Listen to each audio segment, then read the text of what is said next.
कहीं ना कोई चिंता इस रूप में आई है। प्रोफेसर अनंत कुमार, एक चीज़ हम आपसे जानना चाहेंगे, क्योंकि जितनी बड़ी तादाद में मीडिया कवरेज आपको मिल रहा है, जितनी बड़ी तादाद में लोग आपसे जुड़ रहे हैं, जिस तरह के रिएक्शन है, आप तो पुराने स्थितियों को समझते हैं। वीपी सिंह के दौर को अगर याद कीजिए तो वीपी सिंह से कहा जाता था कि आप कोई पॉलिसी क्यों नहीं बनाते हैं, कौन लोग शरीक होंगे। तो वीपी सिंह अक्सर कहा करते थे बाहर बरसात हो रही है और आप मुझे कह रहे हैं कि मैं कटोरा लेकर जाऊं और पानी जमा कर लूं। तो ऐसे में कौन कौन से तत्व उस समय आए थे और फिर वीपी सिंह का क्या हुआ? आप लोग सचेत हैं? क्योंकि लगातार ये बातें आ रही हैं कि कौन लोग शरीक हो रहे हैं, जिसका एक संकेत में जिक्र निरुपम जी ने किया भी, और ये हमारी जानकारी में भी आ रहा है कि कैसे लोग शरीक हो रहे हैं। कैसे आप लोग छन्नी से छानेंगे?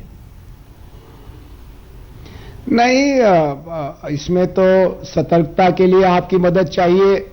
निरुपम जैसे लोगों की, जो युधिष्ठिर महाराज की अर्ध सत्य परंपरा के नेता हैं, उनकी मदद चाहिए और हमारी अपनी मदद चाहिए। हमने 5 चीजों को रखा है। उसका चरित्र ठीक होना चाहिए, उसके ऊपर अपराध का आरोप नहीं होना चाहिए, भ्रष्टाचार का आरोप नहीं होना चाहिए, वो सांप्रदायिकता की राजनीति न करने वाला हो और जातीयती हिंसा की राजनीति न करने वाला हो। अब इसके बाद भी अगर कोई आता है तो उसकी निगरानी पूरी तरह से होगी।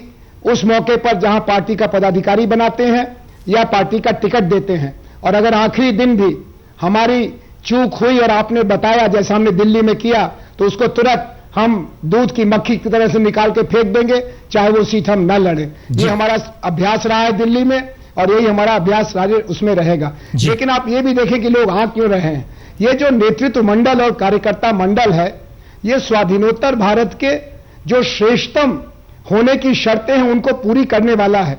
एक आदमी जो हमारा नेता बना है, नेतृत्व मंडल का अगली कतार का सबसे बड़ा नाम है, वो आईआईटी का सफल विद्यार्थी है, नकल मार के पास करने वाला नहीं है। उसके बाद आईआरएस को उसने क्वालिफाई किया है और उसके बाद उस नौकरी को उसने बेदाग छोड़ा है। सोने की लंका से निकल करके चित्रकूट और उसके जंगलों में वो घूम रहा है। और दूसरा योगेंद्र यादव, जिसको यूजीसी से इसलिए निकाला गया कि वो एक श्रेष्ठतम राजनीति शास्त्री है। और तीसरा प्रशांत भूषण, जिस पर इसलिए हमला किया गया कि उसने गरीबों की मदद करने की कोशिश की है। और मनीष सिसोदिया, शाजिया इल्मी, नाम की एक लंबी कतार है, गोपाल राय, संजय सिंह, ये लोग बड़े गंभीर लोग हैं और अपने समाज के श्रेष्ठतम हैं। इनका मुकाबला हमसे हो रहा है। जिनको अभी आपने कहा बासी है, ये बासी नहीं है, ये बदबू कर रहे हैं। आज ये जो 51% लोगों ने कहा, जी आपने क्यों शब्द इस्तेमाल किया, सोने की लंका छोड़ के आया? अरे आपने जाना नहीं, ये खुला सच है। मैं तो आईएएस के सिलेक्शन में बैठता हूं श्रीमन, शायद अगले साल ना बुलाएं क्योंकि अब मैं आम आदमी पार्टी में हूं। वहां पूछते हैं हम कि आपने फर्स्ट प्रेफरेंस क्या रखा? आईएफएस नहीं, आईएएस नहीं, आईपीएस नहीं, आईआरएस, सोने की लंका। ये तो खुला सच है। तो आईआरएस में तो केजरीवाल जी की पत्नी भी नौकरी करती है ना? नहीं, अब वो खुलेआम, चूंकि वो शीशे के घर में रह रही हैं, इसलिए वो जैसे रहती हैं जाके देख आइए। मैं तो उनका घर पिछले दिनों पहली बार भी देखा है, लेकिन हमें लगता है कि इस देश में ज्यादातर लोग ईमानदार हैं, भ्रष्ट कम है। हम ये सोच रहे थे। ज्यादातर हैं, लेकिन जैसे थाने की नौकरी वैसे आईआरएस की नौकरी इस समय टॉप प्रेफरेंस है, क्योंकि उसमें बहुत तरीके हैं पैसे कमाने के, बिना बेईमान हुए आपको पैसा मिलता है। जैसे एमपी और एमएलए की नौकरी आज हो गई है।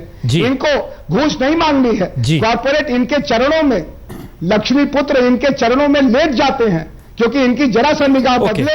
नहीं, हम इस चीज को जरा सा, सुधांशु जी एक बात देखिए, एक जिक्र जो निकला है और इन सवालों से भी एक बात निकल रही है, झटके में भ्रष्टाचार के खिलाफ की परिस्थिति और ईमानदार होना, जो होना चाहिए, ये दोनों चीजें, भ्रष्टाचार किसी को नहीं होना चाहिए और ईमानदार होना चाहिए, एक नियम है। लेकिन यही जनता ने, जो इस पूरे सर्वे का एक मूल है, उसमें ये चीजें दोनों घूम रही हैं। क्यों ऐसी परिस्थिति आकर खड़ी हो गई कि जहां ये 2 सवालों के इर्द गिर्द आम आदमी पार्टी भी है, उनके नेता भी है, ऐसी क्यों परिस्थिति आकर खड़ी हो गई? सुधांशु जी देखिए, अभी पिछले वक्ताओं ने जो बोला उसमें ढेर सारे प्रश्न हमारी तरफ इंगित हुए हैं। तो मेरा आपसे अनुरोध है कि यदि आप मुझे 2-2.5 मिनट का समय बिल्कुल बिल्कुल। देखिए, पहले तो जब ये राष्ट्रीय स्वयंसेवक संघ वाली आपने बात कही, मुझे नहीं ज्ञात है कि यह सूचना कहां से प्राप्त हुई है। भारतीय जनता पार्टी की तरफ से इसका आधिकारिक खंडन किया जा चुका है। राष्ट्रीय स्वयंसेवक संघ राजनीतिक मुद्दों पर नहीं, सिर्फ सैद्धांतिक और संगठनिक विषयों पर मार्गदर्शन करता है।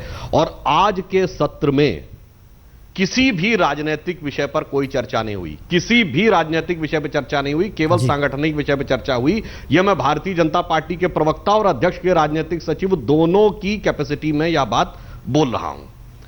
खैर, वो विषय के बाद ये खबर झूठी है कि वो आम आदमी पार्टी को लेकर चिंतित है आरएसएस। मैंने आपसे यह कह दिया कि आज किसी भी राजनीतिक विषय पर चर्चा नहीं हुई, तो आम आदमी पार्टी का विषय तो तब आएगा ना जब राजनीति की बात हो। कल हुई थी क्या? अब हम आते हैं जो प्रोफेसर आनंद कुमार जी ने कहा जी, यह भी हमने स्पष्ट कहा ना कि राजनीतिक विषयों पे वहां चर्चा होती ही नहीं है जी। अब हम बता रहे हैं, अभी आपने जो बात कही, एक रोचक तथ्य आपने निकाला था कि कारपोरेट वर्ल्ड वाली बात जो आनंद कुमार जी ने, कभी दोनों बातों का उत्तर दूंगा जो उन्होंने कहा। जी जी। यह बताइए कि अगर किसी बड़ी अंतरराष्ट्रीय बैंक की सीईओ आ रही है, वो कारपोरेट नहीं है। एक बड़ी एयरलाइंस के मालिक आपको ज्वाइन कर रहे हैं, वो कारपोरेट नहीं है। दुनिया की सबसे बड़ी आईटी कंपनियों में से एक ज्वाइन कर रहे हैं, वो कारपोरेट नहीं है। आम आदमी की एक नई परिभाषा करी जा रही है।